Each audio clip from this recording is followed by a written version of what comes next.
ሴቶች አይናቸውን አጥብቀው ይወዱታል። ከጠጉራቸው ቀጥሎ አይናቸውን ይወዳሉ። ለዚያም አይናቸውን ስለሚወዱ መከረውን ነው የሚያሳዩት አይደለ? ምን ያደርጋሉ መሰላችሁ?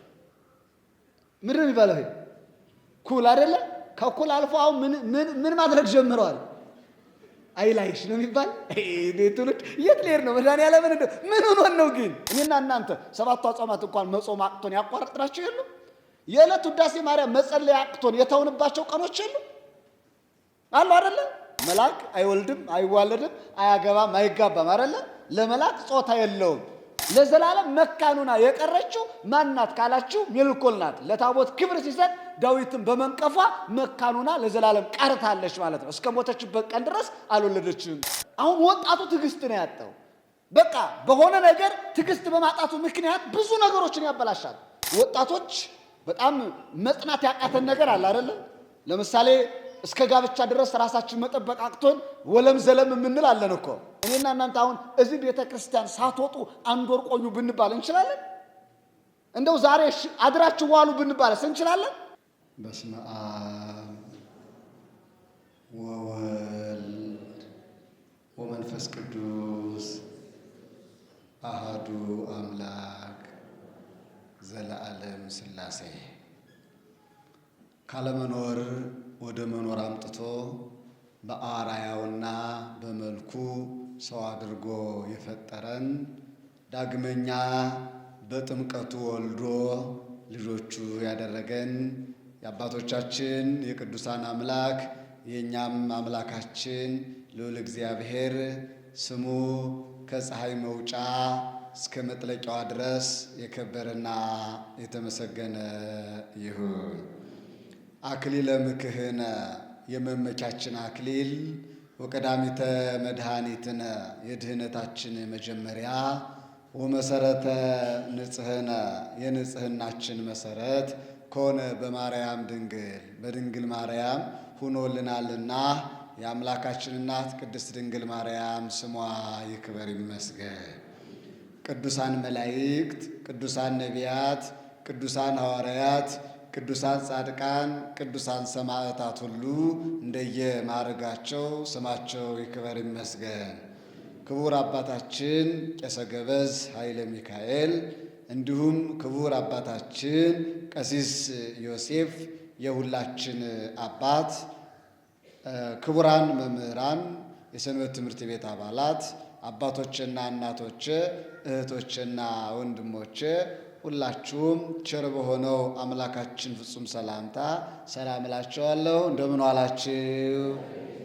እንደምን አላችሁ? እንደምን ሰነበታችሁ? አሜን። የምሕረት ባለቤት የሆነው እግዚአብሔር አምላካችን እንደ ኃጢአታችን ሳይሆን እንደ ምሕረቱ፣ እንደ ክፋታችን ሳይሆን እንደ ይቅርባይነቱ፣ እንደ በደላችን ሳይሆን እንደ ቸርነቱ በዕድሜያችን ላይ የንስሐ ዕድሜ ጨምሮ እስከዚህ ሰዓት ስላደረሰን የአባቶቻችን የቅዱሳን አምላክ የእናቶቻችን የቅዱሳት አምላክ የእኛም አምላካችን ልዑል እግዚአብሔር አሁንም ስሙ ይክበር ይመስገን። እንግዲህ ለአንድ ሰዓት ያክል ከኔ ጋራ ቆይታ እናደርጋለን። የምንማማርበት የትምህርታችን ርዕስ የሚሆነው ከመቅደስ አትለይም ወይም አትወጣም ነበር በሚል ርዕስ ተነስቼ አብረን እንማማራለን። በአጭር ቋንቋ ከመቅደስ አትወጣም ነበር ይላል። ምን አልኳችሁ?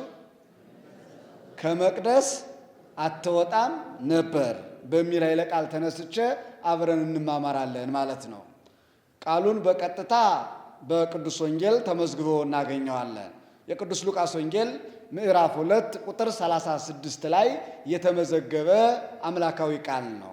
በግዙ ቋንቋ እንዲህ ይላል፣ ወይትወፅእ እምኩራብ ከመቅደስ አትወጣም ነበር ይለናል፣ ወይም አትለይም ነበር ይላል። አንዳንድ ነጠላ አማርኛ መጽሐፍ ቅዱስ ስትመለከቱት አትለይም ነበር ይላል። አለመለየትም አለመውጣትም ይኸው ነው አይደለ? እዚያው መቅደሱ ውስጥ ነው ያለችው። ከመቅደሱ አልተለየችም፣ ከመቅደሱ አልወጣችም። አንድ ነው ሐሳቡ። እንግዲህ ይህንን ርዕስ ያነሳውበት ምክንያት በጽናት በትጋት ለ7 ዓመት ያክል አባቶቻችሁን የሚሏችሁን በመስማት ስትማሩ እንደኖራችሁ ሰምቻለሁ ማለት ነው። ያንን ግን የኛና የዚችን ሴት ታሪክ ስናነጻጽር እንዴት እንደሆነ እንድንረዳ ይህንን ሐሳብ አንስቻለሁ። ቃሉን ስንመለከተው 36 ቁጥር ላይ እንዲህ ነው የሚለው ወሃለወት አሐቲ ብእሲት ሐና ነቢይት ወለተ ፋኑኤል ዘእምነገደ አሴር ይላታል። ከአሴር ወገን የሆነች የፋኑኤል ልጅ የተባለች ነቢይት ሐና አለች ይላል። ነቢይት ማን አለች? ነቢይት ሐና አለች ይላል። ሐና ሲባል ብዙ ሐናዎች እንዳሉ እናውቃለን። የእመቤታችን እናት ሐና አለች፣ የሳሙኤል እናት ሐና አለች። ይቺ ሐና ነቢይት ናት። ከሌሎቹ እናቶቻችን የምትለይባቸው 3 መገለጫዎች አሏት። የመጀመሪያ ዘሯ ተገልጧል። ዘእምነገደ አሴር ይላል። ከ12ቱ ነገደ እስራኤል መካከል የሆነው የአሴር ወገን ናት ይላታል። አሴር ማለት የያዕቆብ ልጅ ከ12ቱ ነገደ እስራኤል አንዱ ነው። አንዱ መለያዋ ከነገደ እስራኤል ዘር የመጣች መሆኗ መለያዋ ነው። ሁለተኛ የአባቷ ስም በቀጥታ ተጠቅሷል። ምን ይላል? ወለተ ፋኑኤል፣ የፋኑኤል ልጅ ይላታል። ፋኑኤል ሲባል መላኩን አይደለም፣ በመላኩ ስም የተጠራ ሰው ነው። መላክ አይወልድም፣ አይዋለድም፣ አያገባም፣ አይጋባም አይደለ? ለመላክ ጾታ የለውም። በጥቅሉ መላእክት ጾታ የላቸውም። አጥንትና ስጋ ነፍስና ደም የላቸውም። እንደገና ደግሞ አያገቡም፣ አይጋቡም፣ አይወልዱም፣ አይዋለዱም፣ አይታመሙም፣ አይደክሙም፣ አይሞቱም። ይህ የመላእክት የተፈጥሮ ባህሪያቸው ነው ማለት ነው። እና የፋኑኤል ልጅ ስላለ መላኩን እንዳይመስለን፣ መላኩ ፋኑኤልን አይደለም፣ በመላኩ ስም የተጠራ ሰው ነው ማለት ነው። ስለዚህ የአባቷ ስም ስለተጠራ መለያዋ ነው ማለት ነው። በሶስተኛ ደረጃ ተግባሯ ታውቋል፣ ወይም ስራዋ ታውቋል። ምንድነው የሚለው? ስራዋ ሐና ነቢይት ይላታል። ነቢይት ሐና ነው የሚለው በወንጌል ላይ የተመዘገበ። ይህች ሴት ስራዋ ነቢይነት ነው። እንደ አባቶቻችን እንደ ነቢያት ትንቢት መናገር፣ በመቅደሱ መኖር ነው የዚህ ሴት ስራዋና ህይወቷ ማለት ነው። እና ይህች ሴት የሚደንቃችሁ ክርስቲያኖች እንደ ማንኛውም የሰው ልጆች በ15 ዓመቷ በቤተሰቦቿ ባልታጭቶላት ያገባች ሴት ናት። በስንት ዓመቷ? በ15 ዓመቷ። በ15 ዓመቷ ግብታ ግን ከባሏ ጋር 7 ዓመት ኖራለች። ስንት ዓመት ኖራለች? 7 ዓመት። እናንተ ይህን ጉባኤ ለስንት ዓመት ተከታተላችሁ? ለ7 ዓመታት አይደለ? 7 ዓመት ከኖረች በኋላ ባሏ ሞተባት ይላል። ባሏ ሲሞትባት ግን ልጅ አልወለደችም ነበረ። ለ7 ዓመት ሲኖሩ መካኑና ነው የኖረችው፣ አልወለደችም። በዚያ ላይ ወጣትም ስለነበረች ማለት ነው። በመጽሐፍ ቅዱስ ያልወለዱ እናቶቻችን ብዙ ናቸው። ግን ደግሞ መካን ተብለው ኑረው የወለዱ እናቶቻችንም ብዙ ናቸው አይደል? መካን የተባሉ በርካታ እናቶቻችን ወልደዋል። ለምሳሌ ሳራ መካን ተብላ ነበረ፣ መካኑን አልቀረችም፣ የልጅ እናት ናት ዛሬ ሳራ። ሐና የሳሙኤል እናት መካን ተብላ ነበረ፣ መካኑን አልቀረችም፣ ሳሙኤልን ወልዳለች። እንደገናም ራሔል የዮሴፍ እናት መካን ነበረች፣ መካኑን አልቀረችም፣ ዮሴፍን ወልዳለች። ከዚያም ደግሞ ስንመጣ ኤልሳቤጥ መካን ነበረች፣ ግን መካኑን አልቀረችም። ማንን ወልዳለች? ዮሐንስን ወልዳለች አይደለ? ለዘላለም መካኑና የቀረችው ማናት ካላችሁ ሜልኮል ናት። ለታቦት ክብር ሲሰጥ ዳዊትን በመንቀፏ መካኑና ለዘላለም ቀርታለች ማለት ነው። እስከ ሞተችበት ቀን ድረስ አልወለደችም ተብሎ በቅዱስ መጽሐፍ እንደተዘገበ። አሁን እንምላችሁ ይቺ ወጣት ግን ሕይወቷ ከመካንነት ጋር የተያያዘ አልነበረም። ገና በልጅነት ጊዜዋ ስላጋቧት 7 ዓመት ከባሏ ጋር ብትቆይም አልወለደችም። ልክ 22 ዓመት ሲሞላት ያገባችው የልጅነት ባሏ ትቷት ሞተ። ባሏ ሲሞት ባሏን ቀበረችና ወደ ቤት አልተመለሰችም። የሚገርመው እዚህ ላይ ነው ክርስቲያኖች።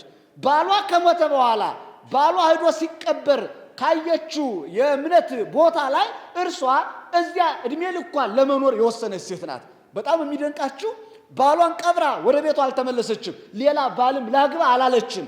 የወሰነችው ውሳኔ እዚያው ቤተ መቅደሱ ኑራ እስከ መጨረሻው ዘመን ድረስ እስከ ሕይወቷ ፍጻሜ ድረስ እያገለገለች መኖርን ነው የመረጠች። ለስንት ዓመት ኖረች ይለናል ወንጌሉ? ለ84 ዓመት ያክል በቤተ መቅደስ ኖረች ይላል። ስንት ዓመት?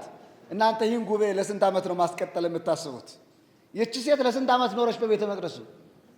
ስንት ዓመት አልኳችሁ? የተጻፈ እኮ ነው። ሉቃስ ወንጌል ላይ ያነቡት 3 ቁጥሮች ነው ያሉት።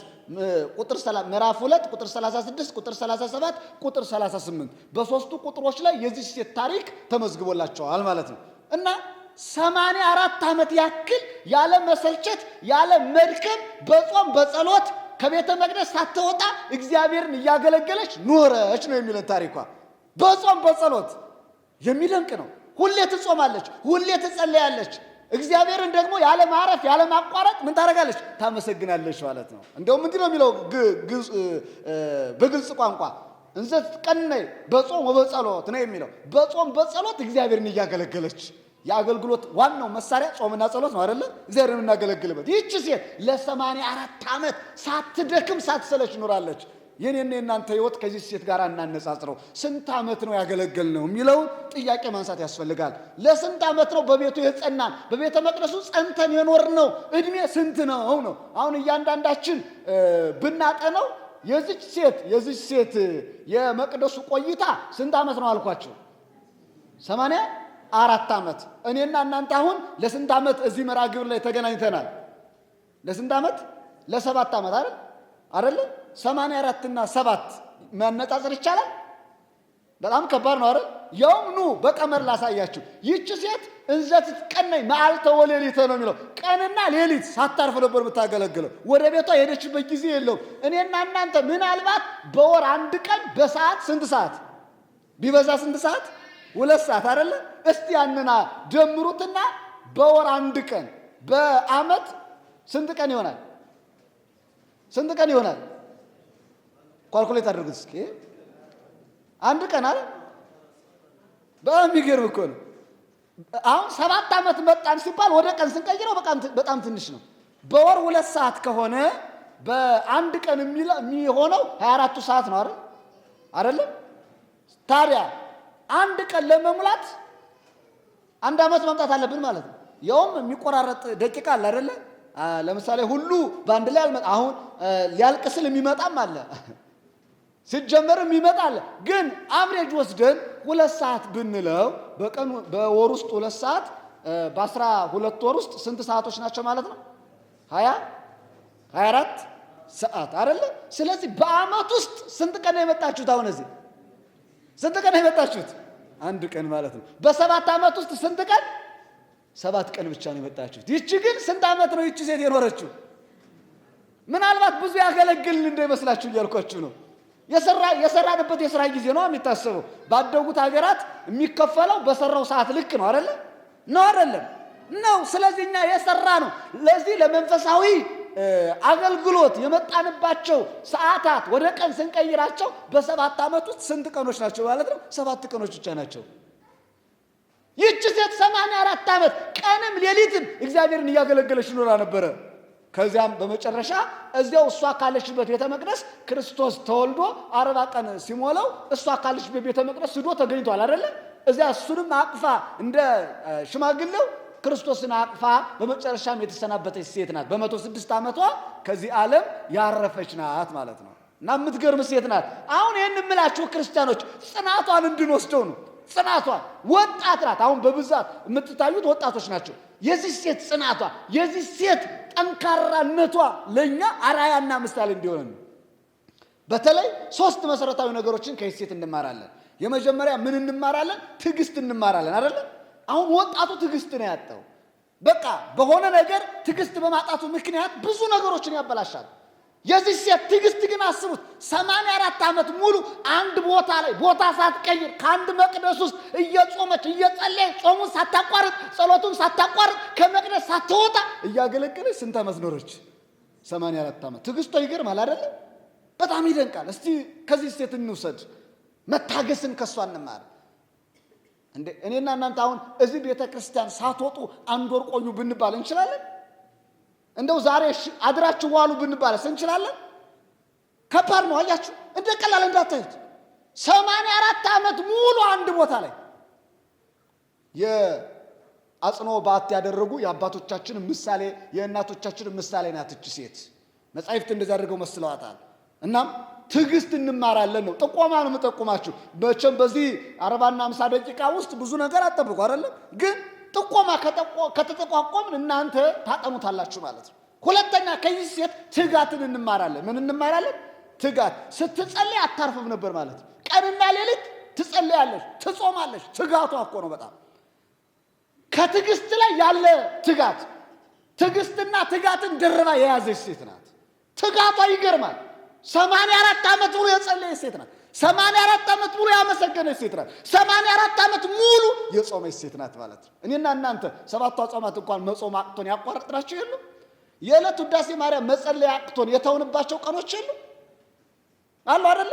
ይህች ሴት እኮ 84 አንብት ወንጌሉን እንዘ ትትቀነይ መዓልተ ወሌሊተ በጾም ወበጸሎት፣ በጾምና በጸሎት ቀንና ሌሊት እያገለገለች 84 ዓመት ኖረች ነው የሚለው። ሶስተኛ ከዚህ ሴት የምንማረው የሚገርማችሁ ማለት ነው ጽናትን እንማራለን። ምን እንማራለን? ጽናትን። ትዕግስት ሌላ ነው፣ ትጋት ሌላ ነው፣ ጽናት ደግሞ ሌላ ነው። እንዴት እንደ ጸናች አስባችኋል? ወጣት ናት አይደለ? ወጣቶች በጣም መጽናት ያቃተን ነገር አለ አይደለ? ለምሳሌ እስከ ጋብቻ ድረስ ራሳችን መጠበቅ አቅቶን ወለም ዘለም የምንል አለን እኮ። ይህች ሴት ግን ተመልከቱ፣ የወጣትነት እድሜዋ ላይ ነው ባሏ የሞተባት። ሌላ ባል እኮ ብታገባ ወንጀል አይደለም፣ ትችላለች አይደለ? ተፈቅዶላታል እኮ።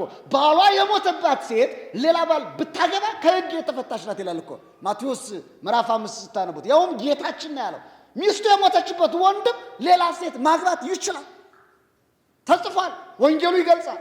ይህች ሴት አሁን ሌላ ባል ብታገባ ወንጀለኛ አይደለችም፣ ኃጢአትም አይደለም። ነገር ግን ባሏ ሲሞት አየችና ሙቼ ከመሄዴ በፊት ራሴ እጄው እኖራለሁ ብላ ነው ወስና ጸንታ የታየችች ሴት። ጽናቷ ነው፣ ፍላጎቷ ነው የገታች ናት። የወጣትነት ፍላጎት ብዙ ነው አይደለ? እህቶች እስቲ ዓለምን እንቃኛት። የኛ የወጣቶች ፍላጎት ምንድን ነው? በተለይ ይሄ የዓለም ፋሽን እኮ ይስበናል አይደለ? ዓለም አልሳባትም። የዓለም ፋሽን ምግቡ አልሳባትም። ወይም ደግሞ የወጣትነት ስሜቷ ከመቅደሱ አላወጣትም። ያን ሁሉ ታግሳ፣ ያን ሁሉ ተቋቁማ በጽናት በቤተ መቅደሱ ኖራለች። ምንድነው ያስቸገረን? እኔና እናንተ እንዳንጸና ያስቸገረን፣ እንዳንጸልይ የጎተተን ምንድን ነው? እንዳናመሰግንስ የከለከለን ምንድን ነው? ወንድሞች እህቶች፣ እስቲ ራሳችንን እንመልከተው። በዚህ ሴት ልክ ራሳችንን እንየው እስኪ። ከመቅደስ ያልወጣች ሴት እኮ ናት አይደለ? ከመቅደስ ያልወጣች ሴት። እኔና እናንተ ከመቅደሱ ስርዓት አልወጣን? ይህች ሴት በመቅደስ ኖረች ሲባል መኖሩን ብቻ እንዳታዩ፣ የመቅደሱን ስርዓት ጠብቃ እኮ ነው። ቤተ መቅደስ ውስጥ ስንኖር ብዙ የሚጠበቁ ስርዓቶች አሉ አይደል? ክርስቲያኖች ስንሆን በክርስትና ሕይወት ውስጥ ስንኖር የምንጠብቃቸው በርካታ ነገሮች አሉ። ያን ሁሉ ጠብቃ ነው የኖረች። እኛ ያላጎደልናቸው ነገሮች የሉም፣ የተውናቸው ነገሮች የሉም። ፍትወታት፣ እኩያት፣ ክፉም ፍላጎቶቻችን ከቤተ ክርስቲያን ስርዓት ከቤተ ክርስቲያን ሕግጋት አላራቁንም። የራቅንባቸው ነገሮች የለንም። ራስን መለካት ነው እንግዲህ የዚህ ሴት ያና ህይወት ለለና ለእናንተ ትምህርት እንዲሆነን ነው። ስንት ነገር ነው ከሷ የምናየው? 3 ምን ትዕግስት፣ ትጋትና ጽናት። ለአንድ ክርስቲያን እነኚህ 3ቱ ነገሮች መርሁ ናቸው። መታገስ አለበት፣ ኃጢአትንም ምኞትንም ፍላጎትንም። መጽናት አለበት በሃይማኖቱ በጾም በጸሎት። መትጋት አለበት ለሃይማኖቱ ማገልገል፣ እግዚአብሔርን ማመስገን አይደል? እነኚህን ማሟላት አለበት አንድ ክርስቲያን። ስለዚህ ክርስቲያኖች ይህን ማሰብ ያስፈልጋል። በነገራችን ላይ በክርስቲያንና ቤተ ክርስቲያን አንድ ናቸው። ይህን ታውቃላችሁ አይደል? አንድ እንደሆነም ታውቃላችሁ። እስቲ አንድ ስዕል ላሳያችሁ። ሁላችሁም እኔ ነኝ ስዕሉን ላሳያችሁ። ሳሉ እንደዚህ ምን ሳላችሁ? ምን ሳላችሁ? መስቀል አይደል? ከላይ ከመስቀሉ ላይ ክርስቶስ ብላችሁ ጻፉ። ጻፋችሁ? መሀል ላይ ክሮስ ያደረገችው አለች አይደል? ከሱ ላይ ደግሞ ቤተ ክርስቲያን ብላችሁ ጻፉ። ከስር ክርስቲያኖች ብላችሁ ጻፉ። በቀኝ በኩል ክርስትና ብላችሁ ጻፉ። በግራ በኩል ስርዓተ ቤተ ክርስቲያን ብላችሁ ጻፉ። ስንት ጻፋችሁ? ስንት ጻፋችሁ? 5 አይደል? እንደ ቀላል እንዳትዩት። ያው ብዙ ነገር ላሳያችሁ ነው። በምናምን ነው ማሳያችሁ ስዕሉን ማለት ነው። አሁን ምን ሳልን? ከላይ ከመስቀሉ ላይ ምን አለ? ልክ በመስመሯ ላይኗን ጠብቀን ስንመጣ መሀል ላይ ማን አለች? ቤተ ክርስቲያን አለች። ከታች መስመሯን ይዘን ስንወርድ እነማን አሉ? ክርስቲያኖች አሉ። እዚች ክሮስ ያደረገችው መስቀሏን ላይን ይዘን ስንመለከት ምን አሉ? ክርስቲያኖች። ወደ ግራ ማለት ክርስትና። ወደ ግራ ስንመጣ ምን አለ? ስርዓተ ቤተ ክርስቲያን። እስቲ አሁን ሳሉት ባይምሯችሁ። አሁን ቤተ ክርስቲያን የማን አካል ናት? መስመሯን ጠብቃችሁ ወደ ላይ ውጡ። የማን አካል ናት? የክርስቶስ። የቤተ ክርስቲያን ራስ ደግሞ ማን ነው? ክርስቶስ። አይታችኋል። በቤተ ክርስቲያን በኩል ዝቅ ስንል ደግሞ እነማን ይገኛሉ? ክርስቲያኖች። ከማን ጋር የተገናኙ ናቸው? ከቤተ ክርስቲያን ጋር አይደለ? በቤተ ክርስቲያን በኩል ደግሞ ማን ጋር ተገናኝተዋል? ከክርስቶስ ጋር። እያያችሁ ነው። ስለዚህ ክርስቲያኖች የክርስቶስ የቤተ ክርስቲያን ምኖች ናቸው? አካላት ናቸው ማለት ነው። አልተለያየንም፣ አንድ ነን ያልኳችሁ ለዚያ ነው። እንደገና ወደ ቀኝ ስንመጣ ምን እናገኛለን? ክርስትና። ቀጥታ ክርስትና ከማን የተገኘ ነው? ከቤተ ክርስቲያን አይደል? ወደ ላይ ሲወጣ የክርስትና ባለቤቱ መስራቹ ማን ነው? ክርስቶስ። ወደ ግራ ደግሞ ስንመጣ ጫፍ ላይ መስቀሉ ጫፍ ላይ ማንን እናገኛለን? አቤት ስርዓተ ቤተ ክርስቲያን መተን ጆይንት ስናደርግ ከማን ጋር የተገናኘ ነው? ከቤተ ክርስቲያን ጋር። ቀጥታ ወደ ላይ ስንወጣ ማን ጋር የተገናኘ ነው? ከክርስቶስ ጋር። እኛ ቀጥታ ወደ ቤተ ክርስቲያን እደን መስመሯን ይዘን ከክርስቶስ ጋር እንገናኛለን። ወደዚህ ስንወጣ ወደ ቀኝ ስንመጣ ከቤተ ክርስቲያን ምን እንማራለን? ክርስትና። ወደ ግራ ስንመጣ ምን እንማራለን?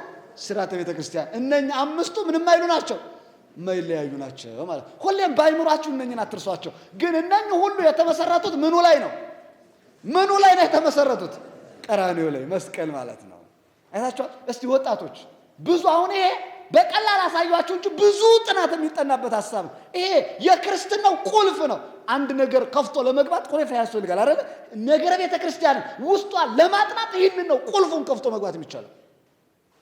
ይህች ሴት ቤተ መቅደሱ ስትኖር ከቤተ መቅደሱ ጋራ አንዱና የቤተ መቅደሱ ባለቤት ከሆነው ከክርስቶስ ጋር አንዱና እንደገና የመቅደሱን ስራ ጠብቃ የኖረች ሴት ናት። በጣም የምትገርም ሴት ናት። 84 ዓመት በትጋት በጽናት ከዚያም በትዕግስት ድል አድርጋ ክርስቶስን ፊት ለፊት አካል ለአካል ማየት የቻለች ሴት ናት ማለት ነው። በጣም የሚገርም ነው።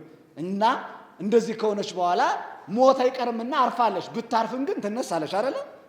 ክርስቲያኖች እኮ ከምድር በላይ ሌላ ህይወት አለን። ይህን እናምናለን። አለን የለን? አለን አይደል?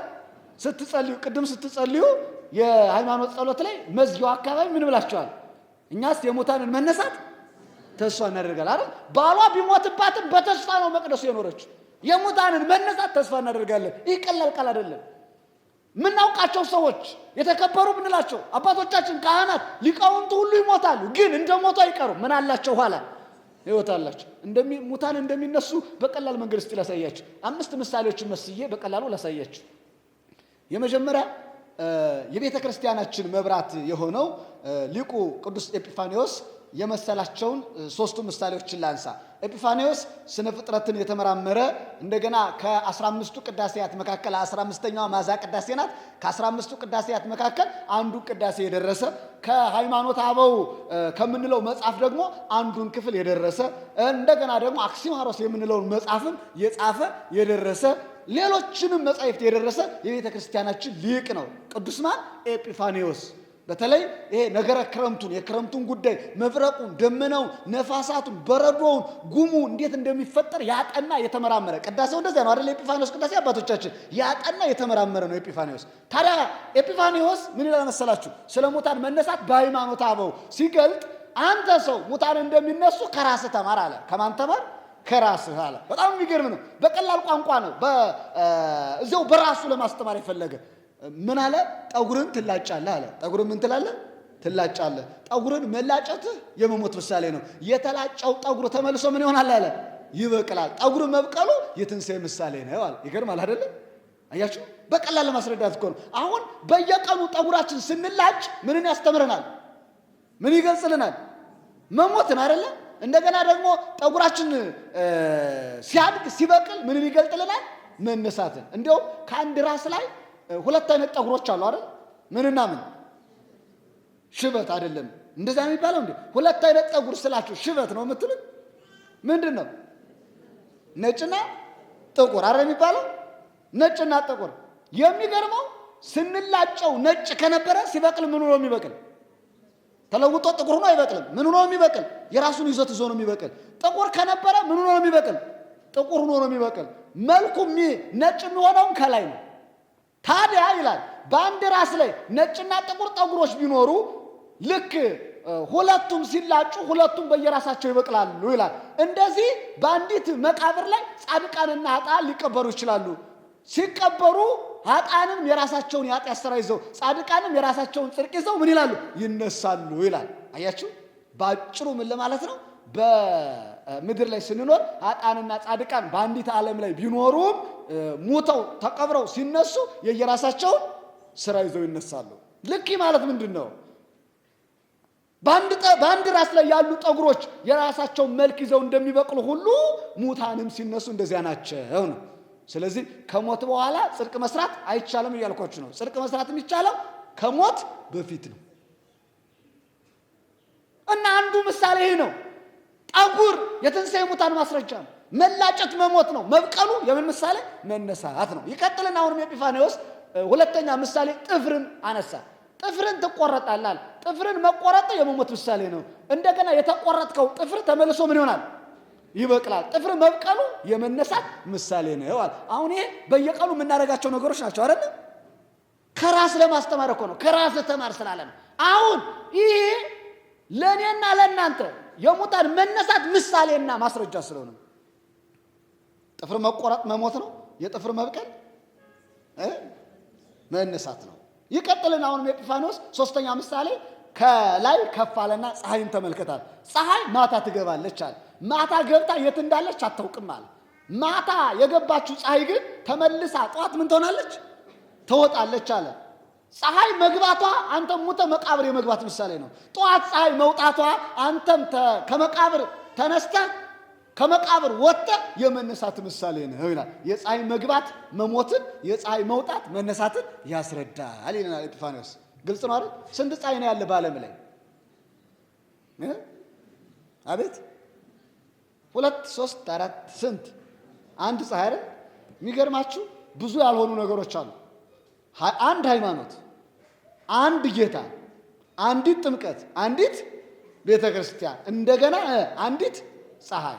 ፀሐይ አንዲት እንደሆነች ሁሉ አምላክም ስንት ነው? አንድ ነው። አንዲት ፀሐይ የፈጠረ እኔና እናንተ አምላካችን አንድ መሆኑን እንድንረዳ እኮ ነው። ምናልባት ብዙ ከዋክብት አሉ፣ የቅዱሳን ምሳሌዎች ናቸው። ጨረቃም አንዲት ናት፣ የእመቤታችን ምሳሌ ናት። ለእናቷ አንዲት የተባለችው ዝም ብሎ አይደለም። ሃይማኖትም አንዲት ናት። አንዲት ሃይማኖት አይደል ያለው? አንዲት ጥምቀት አይደል ያለው? ምናልባት ሰዎቹ በራሳቸው ሐሳብ ብዙ ለማድረግ ይሞክራሉ። አይሆንም አይደል? ምንጊዜም ሃይማኖት አንዲት ናት። የምታጸድቀው ሃይማኖት በቁጥር በሺዎች የሚቆጠር የእምነት ድርጅት ሊኖር ይችላል አይደል? ግን ሃይማኖት አንዲት ናት። ጌታም አንድ ነው። ጥምቀትም አንዲት ናት። ቤተ ክርስቲያንም አንዲት ናት። በመላው ዓለም ላይ ህንጻ የተለያየ ቦታ ስለተሰራ እንዳይመስላችሁ። ቤተ ክርስቲያን ስንት ናት? አቲ ቤተ ክርስቲያን እኮ አንድ ቤተ ክርስቲያን። አሁን እዚህ ቦሌ ሚካኤል የሚከናወነው ስርዓትና ቀጨኔ መድኃኔዓለም የሚከናወነው ስርዓት ይለያያል እንዴ?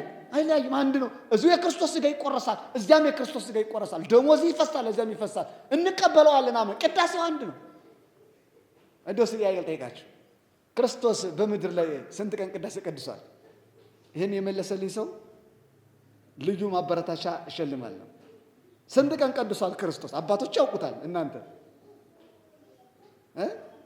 ነው አልቀደስም?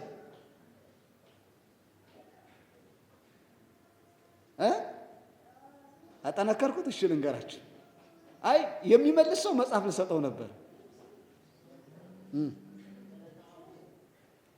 ዕለተ ሐሙስ አንድ ቀን ማለት ነው። ስንት ቀን ነው ጥያቄ? 365 ቀንም አልቀደስም።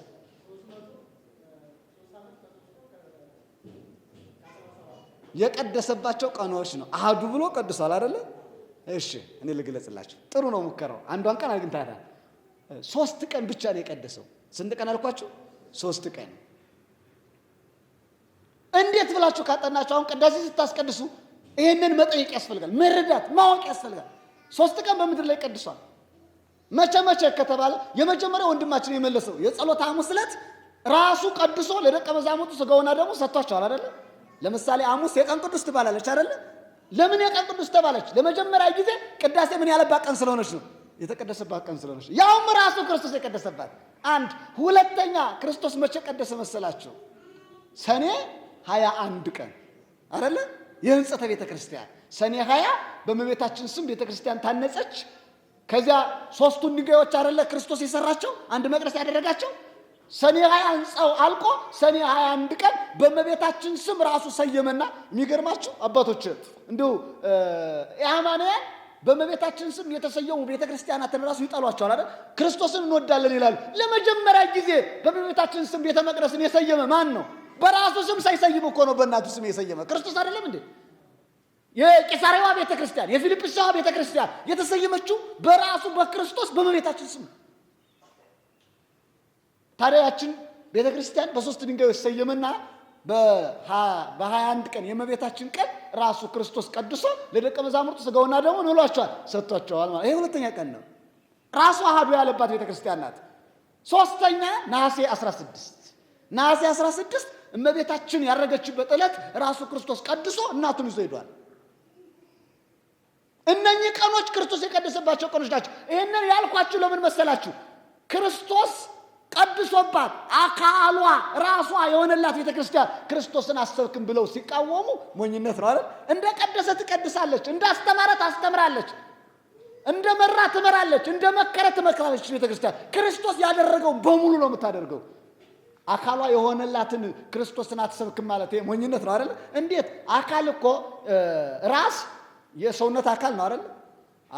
እንደው የቤተ ክርስቲያን ራሷ ማን ነው? ቅድም እንዳሳያችሁ ክርስቶስ ማለት። ታዲያ ክርስቶስን አሰብክም ታውቀውም አለች። እና 3 ቀን የቀደሰባት ቤተ ክርስቲያን ቅዳሴ አለ። አሁን በሌሎቹ ቅዳሴ አለ እንዴ? አለ ወይ?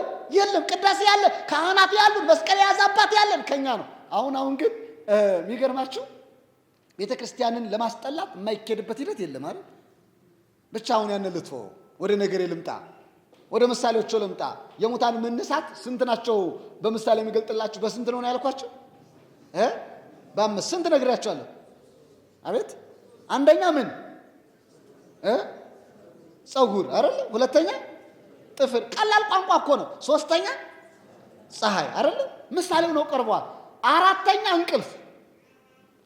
ይሄ ደግሞ ዳዊት በመዝሙሩ ገልጾታል።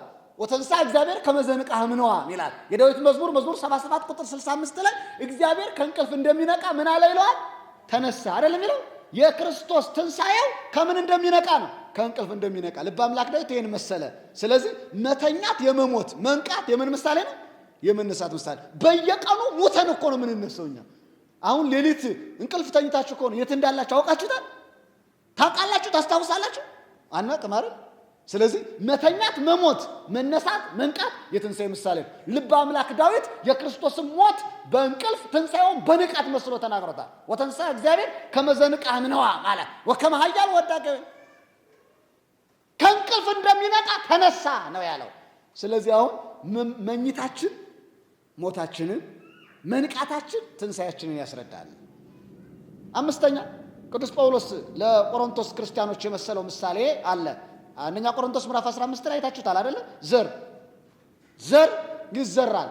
የተዘራው ዘር በመሬት ውስጥ ይቀበራል፣ ይፈርሳል፣ ይበሰብሳል አይደል? እንደገና ተመልሶ ያ የተዘራው ዘር ተመልሶ ምን ይሆናል? ይበቅላል። ዘር መዘራቱ ሙተን መቀበራችን ምሳሌ ነው። የተዘራው ዘር በቅሎ እንደገና ማፍራቱ የመነሳታችን ምሳሌ እንደሆነ ቅዱስ ጳውሎስ አስቀምጦታል። እነኛ 5ቱ በቀላሉ የሙታንን መነሳት ተስፋ የምናደርግባቸው ናቸው። እኛ አሁን እዚህ ተሰብስበን በአባቶቻችን በምክረ ካህን በፈቃደ ካህን የምንኖረው የመጨረሻውን ሕይወት ምን ለማድረግ ለማግኘት ነው። በቃ ይህች ሴት 84 ዓመት የተጋደለችው የመጨረሻውን ሕይወት ለማግኘት ነው። እና ክርስቲያኖች ይህንን ማሰብ ያስፈልጋል። በነገራችን ላይ አሁን ያለንበት ወቅቱ የጽጌ ወቅት ነው አይደለ? ወራ ጽጌ ነው አይደለ? ነው አይደለ? በጣም የሚገርም ነው። በወራ ጽጌ ምን ታስባላችሁ? ምን ታስባላችሁ? አያችሁ፣ ጽናትንም ከመቤታችን ልንማር እንችላለን አይደል? ከመቅደስ አትለይም ነበር ሲባል አማናዊቱ መቅደስ ድንግል ማርያም ራሷ ተሰዳለች አይደል? መቅደሷ እኮ ተሰዳለች። ግን ጽጌ ምንድን ነው ብትባሉ ምንድን ነው የምትሉት? ጽጌ ምንድን ነው? አቤት ጽጌ ምንድን ነው? ቃሉ ግዕዝ ነው አይደል? አማርኛው ጽጌ ማለት ነው አበባ ማለት ነው አይደል? እና ቤተ ክርስቲያኒቱ የአበባ በዓል ነው የምታከብረው? ለይቶ እኮ ማጥናት ያስፈልጋል። አሁን ብትጠየቁ ጽጌ ብላችሁ ስታከብሩ ምንድን ነው ጽጌ ብትባሉ ምንድን ነው የምትመልሱት? አበባ ብላችሁ ነው የምትመልሱት ወይስ? እሺ አበባ የተባሉ 5 ነገሮች ናቸው። እነሱን ላስረዳችሁና ትምህርቴን ጠቀልላለሁ። ስንት ነገሮች ናቸው? 5 አበባ። ምክንያቱም አበባ ማን ነው ከተባለ የመጀመሪያ ጽጌ የምንለው ክርስቶስን ነው። ትንቢተ ኢሳይያስ ምዕራፍ 11 ቁጥር 1 ስታነቡ ከእሴይ ስር በትር ትወጣለች፣ ከበትሯ ደግሞ ምን ይወጣል ይላል? ከእርሷ ደግሞ ምን ይወጣል ይላል? አበባ ይወጣል አይደል የሚለው? ትወጽእ በትር ምስለ እሴይ፣ ከእሴይ ስር በትር ትወጣለች፣ ወያርግ ጽጌ እምኔሃ፣ ከእርሷ ደግሞ ምን ይወጣል? አበባ ይወጣል ይላል። አበባ ይወጣል። አበባው ማን ነው? በትር የተባለችው ድንግል ማርያም ናት አይደል? መቼም በትር ለምን ተባለች ካላችሁ፣ በትር ተራራ ይወጣበታል፣ ቁልቁለት ይወረድበታል፣ ድጋፍ ይሆናል አይደል? እመቤታችን የፍጥረታት ምንድናት? ምርኩዝ ናት፣ ድጋፍ ናት የፍጥረታት። ለዚያ በትር ብሏታል እርሷን። ለምን እሷ በምን መሆኗ በምን ይታወቃል ከተባለ በደንብ ጠለቅ አድርገን እንየው። እሴይ የዳዊት አባት ነው አይደል? ከእሴይ ስር ነው ያለ በትር ትወጣለች። መቼም ከሰው ስር በትር ይገኛል እንዴ? ከሰው የሚገኘው ምንድን ነው? ከሰው ምን ይገኛል? ሰው አይደለ? ከሰው እንጨት አይገኝም አይደል? ግን ምንድን ነው? በምሳሌ ሲመስላት ነው። ከእሴይ ስር በትር ትገኛለች ያለው ከእሴይ ዘር ማን ትወለዳለች ማለቱ ነው? ድንግል ማርያም ትወለዳለች ማለት ነው እንጂ ከሰው እንጨት አይገኝም። እንጨት የሚቆረጠው ከእንጨት ነው አይደል? ከሰው ሰው ነው የሚገኘው። ከዛ ይቀጥልና ከእርሷ ደግሞ ምን ይወጣል አለ? አበባ ይወጣል አለ ኢሳይያስ። አበባ የተባለው ደግሞ ማን ነው? ክርስቶስ ነው። ይህን በግልጽ ቋንቋ ቅዱስ ያሬድ ምን አለው መሰላችሁ? በድጓው የጽጌ ድጓ ላይ ይእቲ በትር አምሳለ ማርያም ቅድስቲቲ፣ ይህች በትር ያልኳት እመቤታችን ናት አለ። በትር የተባለችው ማን ናት አለ? እመቤታችን ናት። ወጽጌ ዘወፅአ እምኔሃ አምሳሉ ለወልድ፣ ከእርሷ የወጣው አበባ ደግሞ ማን ነው? ክርስቶስ ነው። አያችሁ፣ ጽጌ ክርስቶስ ነው፣ በትር የተባለችው ማርያም ናት ማለት ነው። እንግዲህ ክርስቶስ ጽጌ እንደተባለ እንደውም ሰሎሞን ራሱ ምን ብሏል? ጽጌ አስተርአየ በውስተ ምድርን አይደል ያለው? በምድራችን አበባ ታየ ይሏል። ምድር የተባለችው ድንግል ማርያም ናት። በምድር ላይ የታየው አበባ ደግሞ ማን ነው? ክርስቶስ ነው። ሰሎሞን ብሏል። እናም ጽጌ ማን ነው ከተባላችሁ፣ ጽጌ ማን ነው አልኳችሁ? ክርስቶስ ነው። ማሕሌተ ጽጌ ሲባል የማን ምስጋና ማለት ነው? የክርስቶስ ምስጋና ማለት እኮ ነው ሲተረጎም። ሃሌ አመሰገነ ይልና ማሕሌተ ጽጌ የክርስቶስ ምስጋና ማለት። አንድ ጽጌ የተባሉ ስንት ነገሮች ናቸው አልኳችሁ?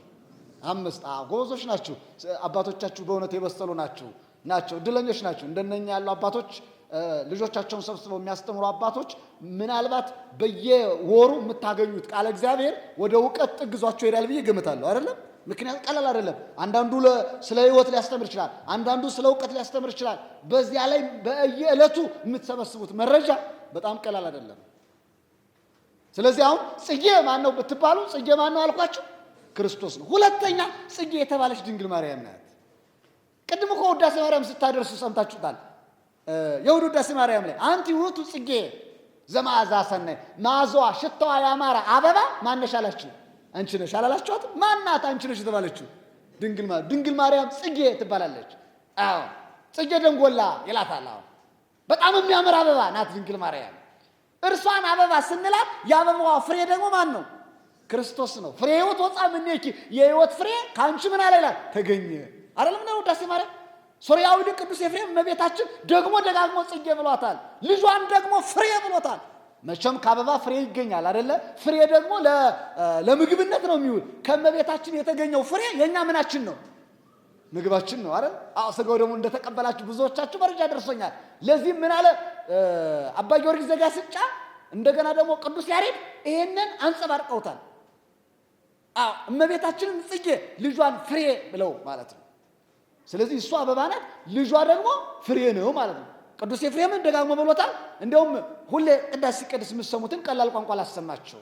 የአባ ሕርያቆስ ቅዳሴ ላይ ኦ መፍሪት ለእንተ ይትበላ፣ የሚበላውን ያፈራሽልን ይላታል እመቤታችን አይደለ? የሚበላውን ምን ያልሽልን? ያፈራሽልን። ወመንቂት ለእንተ ይሰተይ፣ የሚጠጣውን ያስገኘሽልን ያመነጨሽልን ይላታል። ስለዚህ የሚበላውን ያፈራችልን ምንድናት? አበባ ናት ማለት ነው አይደለ? ፍሬ ከአበባ፣ አበባ ከምን ይገኛል? ከዛፍ ይገኛል አይደለ? እመቤታችን አበባ ናት፣ ልጇ ደግሞ ምንድነው? ፍሬ ነው ማለት ነው። ይሄ ደግሞ ደጋግሞ መጻሕፍት ትሎታል። ውዳሴ ማርያም ስትጸልዩ አይታችሁታል። ትጸልያላችሁ አይደል? ውዳሴ ማርያም ትጸልያላችሁ አትጸልዩ? እስቲ በየቀኑ ውዳሴ ማርያም ትጸልዩ። እግዚአብሔር ይመስገን ብዙ ሰው አለ። እስቲ በየቀኑ የምትጸልዩ እሺ፣ የማትጸልዩ አትዋሹ፣ በአባቶቻችሁ ፊት ናቸው ያላችሁ። እስቲ በየቀኑ የማትጸልዩ ፍርሃት አይደለ? እሺ፣ የማትሞቱ ሰዎች ተውት። እሺ፣ ጥያቄውን ላስተካክል። እስቲ ሞትን የምትወዱ ሰዎች፣ የሥጋ ሞትን የምትወዱ አሳይኝ እስቲ። አንዳንድ እጆች እየወጡ ነው። ኑሮ መሯቸዋል መሰለኝ። እስቲ ትንሣኤን የምትወዱ ቅድም ትንሣኤ እያልኳቸው አይደል ቆየ ትጠሎታላችሁ ትንሣኤ እስቲ ያሳየኝ ለመረዳት እኮ ጥሩ የሚገርም ነው አያችሁ ካልሞታችሁ ግን አትነሱ አሁን ትንሣኤን ለመውደድ ምን ያስፈልጋል ሞት ያስፈልጋል አይደል ሞት እኮ የትንሣኤ መዳረሻ መንገድ ነው ታዲያ ሞትን ጠልተን ትንሣኤ መውደድ እንችላለን የኛ ነገር እንደዚያ ነው እመቤታችንን እንወዳለን ውዳሴ ማርያም አንጸልይ ለዚያ ነው ሞትን እንጠላለን ትንሣኤን እንወዳለን ቤት እናልፋለን የትንሣኤ ቁልፉ እኮ ሞት ነው አልዓዛር ሞተ ምን አለ ተነሳ ጣቢታ ሞተች ምን አለች ተነሳች ክርስቶስን ሙታንን ሊያስነሳ ሞተ አይደል ከዚያ ምን ሆነ ተነሳ የሞቱ ምን ይሆናሉ የሞቱ ሁሉ ምን ይሆናሉ ይነሳሉ ለመነሳት ምን ያስፈልጋል መሞት አይደል እና ሞትን ለምን ጠላችሁት ተነስተን የምንሄደው ወደ ክርስቶስ ወፍናው ይሄን ለሞት ዘእግዚአብሔር ወጡ ሞት የእግዚአብሔር ጎዳና ነው ይላል ከእግዚአብሔር ጋር የሚያገናኝ ታዲያ ሞትን ጠልተን ከእግዚአብሔር ጋር መድረስ እንችላለን እሺ አሁን ሞትን የምትወዱ እስቲ እሺ መኖር እንፈልጋለን ይሁን ምን ልላችሁ ነው የኛ ህይወት እየመረጥን ነው የምንወድ እየመረጥን አይደለ የሆነ ነገርን መርጠን ነገሮችን በጥልቀት መመልከት ያስፈልጋል እሺ ወደ ነገር መልሳችሁ ባጭሩ ይሄንን ያልኳችሁ እመቤታችንን የማይወድ የለም አይደል ከዚህ መካከል እመቤታችን የወደደ ምን ማድረግ አለበት ውዳሴዋንና ቅዳሴዋን መጸለይ ቢችል ቅዳሴዋን ጭምር ካልቻለ ውዳሴዋን የየለቱን እንኳን ቢያንስ ቢበዛ እንኳን 5 ደቂቃ አይፈጅም እኮ ቅድስት ሆይ ለምኝልኝ ሳትሉ አትዋሉ ክርስቲያኖች ከብዙ ችግር ከመከራ እመቤታችን እንድታወጣችሁ ከፈለጋችሁ እሱን ሳትሉ አትዋሉ መልካም ወደ ነገር መልሳችሁ ጽጌ የተባሉ ነገሮች ስንት ናቸው አልኳችሁ አሁን ስንት ነገርኳችሁ ሁለት አይደለ አምስት ነገሮች ብዙ ነገሮች እየነገርኳችሁ ነው ከተረዳችሁኝ አይደለ መልካም በጥቅሉ መጨረሻ ላይ ጠይቃቸዋለሁ ሶስተኛ ጽጌ የተባለ ቅዱስ መስቀሉ ነው ማን ነው ጽጌ የተባለ ቅዱስ መስቀሉ ወይልፈነ ጽጌ ደመና መስቀል ዘዮም በስነ ማርያም አብርሃ ይለዋል ቅዱስ ያሬድ የደመና አበባ ይለዋል መስቀሉን የደመና ምን አበባው ደመና ከፍ ብሎ ነው የሚታይ አይደለ ልክ መስቀሉን ቀራንዮ ላይ ከፍ ብሎ ተሰቅሎ ስለታየ የደመና አበባ ይለዋል ወይም ደግሞ በግብጽ ቋንቋ ጽጌ ብሂል መስቀል ብሂል ይላል ጽጌ ማለት መስቀል ነው አለ አሁን መስቀል ነው ጽጌ ማለት ለምን ጽጌ ተባለ መስቀሉ ምስጢሩ ገብቷችሁ ይሆን መስቀሉ ጽጌ ስንለው ከመስቀሉ ላይ የተሰቀለው ክርስቶስ ደግሞ ምናችን ነው ፍሬ ነው አይደል የአበባው ፍሬ መስቀሉ ላይ የተገኘው ፍሬ ክርስቶስ ነው ዝም ብሎ እንዳይመስላችሁ እመቤታችን አበባ ስንላት ልጇ ፍሬ ነው ክርስቶስን አበባ ስንለው ፍሬው ደግሞ ምንድነው ወንጌል ነው አይደል ወንጌልን ያፈራልን ክርስቶስ መስቀሉን አበባ ስንለው ከመስቀሉ ላይ ያገኘ ነው የምንመገበው ፍሬው ክርስቶስ ነው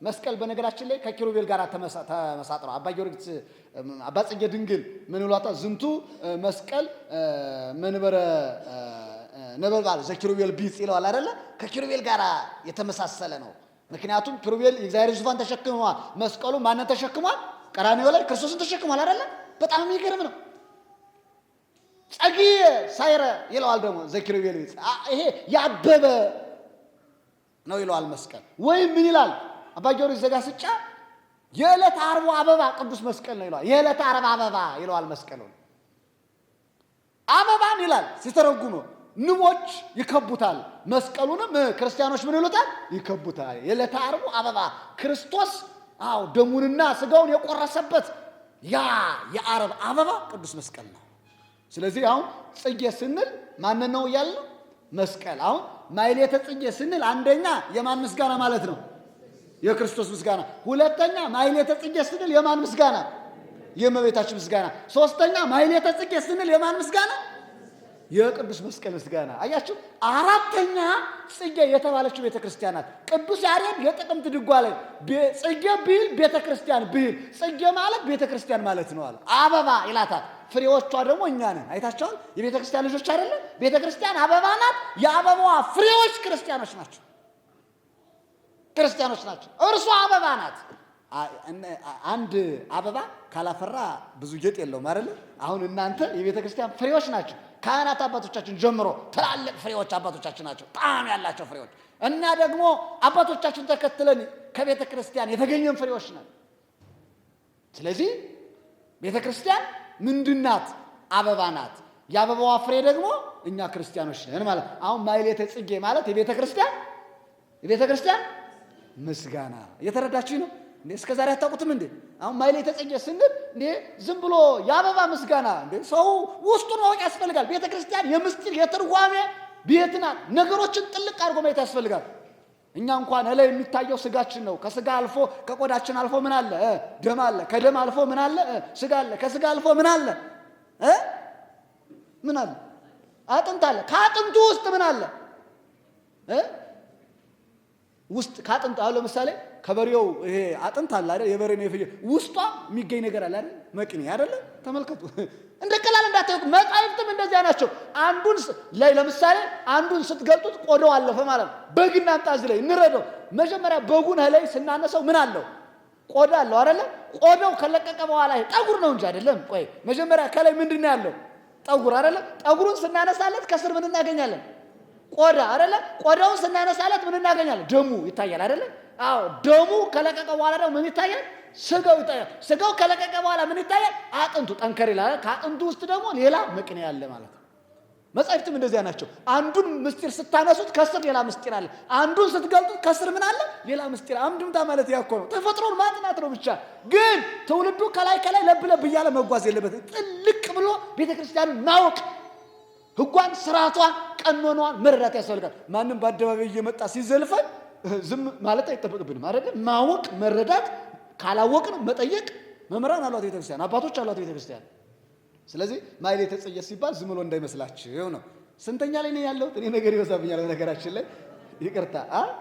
አራተኛ ማናት? መስቀል ጽጌ ያልኳችሁ ማንን ነው? ቤተክርስቲያን አይደለ? ቤተክርስቲያን አበባ ናት። የአበባዋ ፍሬዎች ደግሞ እነማን ነን? እኛ ክርስቲያኖች ነን ማለት ነው። ጥሩ። የመጨረሻና አምስተኛ ጽጌ የተባለ ሃይማኖታችን ነው። ሃይማኖት ምን ይላታል ቅዱስ ያሬድ? ሃይማኖት አበባ ናት ይላል። ሃይማኖት ምንድን ናት? አበባ ናት። የአበባዋ ፍሬ ደግሞ ምንድን ነው? ምግባር ነው ይላል። አያችሁ፣ ሃይማኖትን አበባ ይልና ምግባር። አሁን ማሕሌተ ጽጌ ማለት የሃይማኖት ምስጋና፣ የሃይማኖት ጸሎት ማለት ነው። ሃይማኖት አበባ ይላታል። የአበባዋ ፍሬ ደግሞ ምንድን ነው አልኳችሁ? የሃይማኖት ፍሬ ምንድን ነው? አሁን ሃይማኖት ብቻውን አያጸድቅም። ያጸድቃል እንዴ? ምን ያስፈልገዋል? ምግባር አይደል? ስራ ማለት ምግባር ግዙ ነው። ስራ ማለት እኮ ነው። አሁን እናንተ ስራ ላይ ናችሁ። እምነት አምናችኋል፣ ተጠምቃችኋል። አሁን ደግሞ ምን ላይ ናችሁ? ስራ ላይ ናችሁ። በአባቶቻችሁ መካከል አባቶቻችሁ እያሰሯችሁ ነው። ይሄ እኮ ነው። እናም ክርስቲያኖች እንደ ቀላል እንዳታዩት። ስለዚህ ጽጌ የተባሉ ጽጌ ምንድን ነው ብትባሉ ክርስቶስ ነው በሉ። ጽጌ ማን ነው? ማርያም። ጽጌ መስቀል፣ ጽጌ ቤተ ክርስቲያን፣ ጽጌ ሃይማኖት። በቃ ይሄንን ነው። አሁን ማሕሌተ ጽጌና ሰቆቃወ ድንግልን ጥናት አደረጋችሁ ስታጠኑት እነኛ አምስቱ ክፍሎች ነው የሚገኙ አይደል? እንዳለ ውስጡ እነኝን የያዘ ነው ማለት። የሚዘመረው ማሕሌት ተቆሞ የሚታደረው እነኝን የያዘ ነው። ስለ ክርስቶስ ይገልጣል፣ ስለ ድንግል ማርያም ይመሰክራል፣ ስለ ቅዱስ መስቀሉ ያስረዳል፣ ስለ ቤተ ክርስቲያን ያስተምራል፣ ስለ ሃይማኖት ደግሞ ይመሰክራል። ይሄ ነው ማሕሌተ ጽጌና ሰቆቃወ ድንግል። ውስጡ ይዘቱ ያ ነው። እናም ክርስቲያኖች ከመቅደስ ምን አትልም ነበር? አትወጣም ነበር ይላል። እኔና እናንተ ከመቅደስ እንዳንወጣ እግዚአብሔር ይርዳል። ዋናው እርሱ ነው። እንደዛችን እንደ ሐና ማለት ነው። የሚገርማችሁ በዚህ ምድር ላይ ስንኖር ከሶስት አይነት ሰዎች እንዳሉ መረዳት ያስፈልጋል። ስንት አይነት ሰዎች? ሶስት አይነት። የመጀመሪያ በጽድቅ የሚኖሩ ሰዎች አሉ። በምን የሚኖሩ? በጽድቅ። ሁልጊዜም በጽድቅ የሚኖሩ ሰዎች አሉ አይደለም? በጽድቅ የሚኖሩ ሰዎች አሉ ሁልጊዜም። እነማን ብላችሁ ካጠናችሁ ከብሉይ ኪዳን ጀምሮ ስናጠና እነ አብርሃም በጽድቅ የኖሩ ናቸው አይደለ? የአብርሃም ልጅ ይስሐቅ በጽድቅ የኖረ ነው። እነ ዮሴፍ ኃጢአትን አልሰራም ብለው በምን የኖሩ ናቸው? በጽድቅ የኖሩ ናቸው። አዲስ ኪዳን ላይ ስንመጣ እነ ጢሞቴዎስ በጽድቅ የኖሩ ናቸው። እንደገና ደግሞ በሚያስደንቅ መልኩ እነ ሊዲያ፣ እነ ማርያም፣ እነ ማርታ ጽድቅ እየሰሩ የኖሩ ናቸው ማለት ነው። እና በጽድቅ የሚኖሩ ሰዎች አሉ። ያንን አንድ ፓርት ነው ማጥናት ያስፈልጋል። ሁለተኛ በኃጢአት የሚኖሩ ሰዎች አሉ። በምን የሚኖሩ? በኃጢአት። እነማን ብላችሁ ካጠናችሁ እነ ፈርዖን፣ እነ ሄሮድስ፣ እነ ይሁዳ በምን የኖሩ ናቸው? እድሜ ልካቸውን በኃጢአት ኑሮ ያለፉ ማለት ሳይመለሱ የቀሩ። አሁን ጻድቅ አለ፣ ኃጢአተኛ አለ፣ ተነሳይ አለ። ሶስተኛው ንስሐ ነው። በንስሐ የሚኖረው ኃጢአትን ቢሰሩ ምን ያሉ የተመለሱ አይደል? የሰው ልጅ ሂደቱ በሶስት የተከፈለ ነው። ዘለዓለም በጽድቅ የኖሩ ሰዎች አሉ። ይስሐቅ አንድም ቀን ኃጢአት ሰራ ይለው መጽሐፍ አይደለ? ዮሴፍንም አንድም ቀን ኃጢአት ሰራ ይለው በጽድቅ የኖሩ ናቸው እነሱ። እንደገና ደግሞ ዘለዓለም በኃጢአት የኖሩ ናቸው። ፈርዖን አንድም ቀን ጽድቅ ሰራ ይለው። እንደገና ደግሞ ሄሮድስን አንድም ቀን ጽድቅ ሰራ አይለው። እነ ቲቶም በጽድቅ የኖሩ ናቸው። እነ ዴማስ ግን ከጽድቅ የወጡ። እንደገና በኃጢአት የኖሩትን ካየን በንስሐ የኖሩ ደግሞ የተመለሱ አሉ። በንስሐ የተመለሱ እነማንን ታያላችሁ? ለምሳሌ ከመስቀሉ በቀኝ በኩል የተሰቀለው በንስሐ የተመለሰ ሰው አይደለ? ማን ነው እሱ? ፈያታዊ ዘይማን ወይም በልዩ ስሙ ጥጦስ። ተመልከቱ።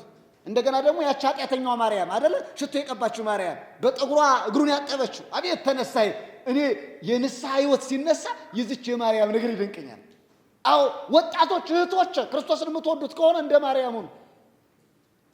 ወንጌል በተሰበከበት የእርሷ ስም ሁሉ ይነገር፣ ስራዋ ይገለጥላት ያላል የማቴዎስ ወንጌል ምዕራፍ 26 ላይ ታሪኳን ተመዝገቡ እናገኛት ሴት ክርስቶስን ሽቶ የቀባችው ረቡዕ ቀን ነው። የሚገርመው ይቺ ሴት ቅዳሜ ቀን ሽቶ የቀቡ ሴቶች አሉ አይደለ? ይቺ ረቡዕ ቀን ነው የቀባችው። የፈያታዊ ዘይማን እህቱ ናት። ማርያም አጥንት የምንላት የፈያታዊ ዘይማን እህት ናት። ሶስቱንም ወንጌላት በትርጓሜ ስታጠኑ ታገኙታላችሁ። ምን እንዳደረግች ታውቃላችሁ? የምትወደውን ነገር ለክርስቶስ ሰጥታለች። ሴቶች አጥብቀው የሚወዱ ምናቸውን ነው ካላችሁ ጠጉራቸውን ይወዳሉ። እውነት ነው ሐሰት ነው? ሴቶች ምናቸውን ይወዳሉ? አሁን ሴት ልጅ ጠጉርሽን ተላጭ ከምትሏት 3 ቀን ጦምሽን ደሪ ብትሏት ይቀላታል። እውነት ነው ሐሰት ነው? እስቲ መስክሩ እናንተ። እውነት ነው አይደል? ሚስትህን በጠጉሯ ጉዳይ ከመጣ ትጣላታለህ። እንዳታረገው። ግን የምልላችሁ ፈልጌ ነው። ያቺ ሴት ግን የሚያምረው ጠጉሯ ለጠጉሯ አሳሳችው። በጠጉሯ የክርስቶስን እግር ምን አደረገችው? ወለወለችው አይደል? በጣም የሚደንቅ እኮ ነው። ፍቅር እኮ ነው ይሄ። ኃጢአተኛ ነበረች፣ ብዙ ኃጢአት ሰርታለች፣ ግን ወለወለችው። የምትወደውን ነገር ሰጠች። ቀጥሎ ሴቶች ሽቱ ይወዳሉ አይደል? አትወዱም ሽቱ? አሁን ቤት ስትወጡ የሆነ ነገር ሳትቀባባ አትወጡም አይደል? ወንዱ እኮ ጣጣ የለውም፣ ይወጣል ዝም ብሎ አይደል? እንዲሁ አይኑንም ሳይጠርግ ሊወጣ ይችላል። ሴቷ ግን አይጣል ነው፣ ተሽሞንሙና ነው መውጣት የምትፈልገው። እንተዋወቅ ይል ታዲያ ሽቱ ትወዳላችሁ። ታዲያ ይቺ ሴት ምን ሰጣች? ያላትን ገንዘብ ሁሉ ሽቱ ገዛችና ወስዳ ለማን ሰጣቸው? ለክርስቶስ አከፈከፈችው አይደል? አያችሁ ፍቅሯ እኮ ነው ይሄ፣ ጽናቷ። ሌላው ሴቶች አይናቸውን አጥብቀው ይወዱታል። ከጠጉራቸው ቀጥሎ አይናቸውን ይወዳሉ። ለዚያም አይናቸውን ስለሚወዱ መከረውን ነው የሚያሳዩት አይደለ? ምን ያደርጋሉ መሰላችሁ? ምንድን ነው የሚባለው? ይሄ ኩል አይደለ? ከኩል አልፎ አሁን ምን ማድረግ ጀምረዋል? አይላይሽ ነው የሚባል። ትውልድ የት ልሄድ ነው? መድኃኒዓለም ምን ሆኖን ነው ግን? ወንዱ ያደርጋል እንዴ? ታደርጋላችሁ? የለም አይደል? እንደዚህ ይጨነቅ ነው አይጠፋም። አሁን አንዳንዱ ደግሞ አይላይሽ እኔ እንዳታጠፉት። አሁን ምን ያደርጋሉ መሰላችሁ? የጆሮ ጉትቻ ተፈቅዷል። አንዳንዶቹ ሰለጠን የሚሉት እምብርታቸው ላይ ጉትቻ ስለው ይዞራሉ። አላያችሁ? የእምብርት ጉትቻ። እኔ በጣም የሚገርመው አሁን የጆሮ እንደገና የምን ጀምረዋል? ከንፈራቸው ላይ ራሱ ጉትቻ ማድረግ ጀምረዋል። ይሄን ብቻ አይደለም ያፍንጫም ጀምረዋል አይደል? እዚህ ላይ እኔ የምፈራው የአይኑ ጉትቻ እናድርግ ስትሉ አይናችሁ እንዳታጠፉ ነው። እረ ክርስቲያኖች፣ በእውነት ክርስቲያን ነው። ይቺ ሴት ግን ምን እንዳደረገች ታውቃላችሁ? የምትወደው አይኗን ማለት ነው። የምትወደው አይኗን አነባችና እንባ የአይን ውጤት ነው አይደል? ወተት የላም ውጤት እንደሆነ ሁሉ እንባ የአይን ውጤት ነው። ጸሎት የምስጋና ውጤት ነው። አነባችና በእንባ እግሩ ምን አደረገችው? በሽቶ አካሉን አከፈከፈችው። በጠጉሯ እግሩን ወለወለችው። በእንባዋ እግሩን ምን አደረገችው? አጠበችው አይደል? እስቲ እንደው ጥያቄ ልጠይቃችሁ። እግር የሚያጠብ እንባ ምን ያህል ነው? 1 ሊትር፣ 2 ሊትር፣ ግማሽ ሊትር፣ ሩብ ሊትር? እስቲ ወንዶች ልጠይቃችሁ። እግራችሁን ስትታጠቡ በምን ያህል ውሃ ነው የምትታጠቡት? ለነገሩ የአሁኑ ወንድ እየደከመው በሳምንት 1 ቀን ሻወር ሲወስድ ነው እግሩን የሚታጠበው። ረስቶታል ነው ወይስ? ግን ምን ያህል ይፈጃል? እስቲ እህቶች ነገሩ 1 ሊትር ለ2 እግሮች መታጠቢያ ይበቃል? አይበቃም? እሺ 1 ሊትር እንበለው። ምን ያህል ብታነባ ነው? በእንባ እግሩን ምን አደረገችው? አጠበችው። አያችሁ የእንባ ውጤት። አይኗን ገበረችለት ማለት እኮ ነው። ከዚያ በኋላ ነው እቺ ሴት ክርስቶስ ኃጢአትሽ ምን ሆኖልሻል? ተሰረየልሻል ያለ። ጠጉሯን ሰጠች። እስቲ እናንተ አሁን ቤተክርስቲያን ተወዷታላችሁ? ነገ ጧት ሄዳችሁ በጠጉራችሁ ቤተክርስቲያን አጽሩት ትባሉ ትስማማላችሁ? አያችሁ ምን ያህል ውሳኔ እንደወሰነች። ሲነገር ቀላል ይመስልናል፣ ወደ ትግበራ ስናመጣው ግን ከባድ። ክርስቶስን የወደደች ሴት ናት እና በኃጢአት ኑራ ምን ያለች የተመለሰች፣ በእንባ እግር ማጠብ የቻለች።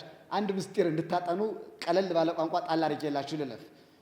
ክርስቶስ ረቡዕ ቀን በእንባ እግሩን ታጥቧል። ሐሙስ ቀን ተጎንብሶ በውሃ የሐዋርያቱን እግር አጥቧል። ዓርብ ቀን መላ ሰውነቱን በምን ታጥቧል? በደም ታጥቧል። ረቡዕ እግሩን የታጠበ፣ ሐሙስ እግር ያጠበ፣ ዓርብ እግሩን ተቸንክሯል። በደንብ ውስጡን እንድታጠኑት ነው።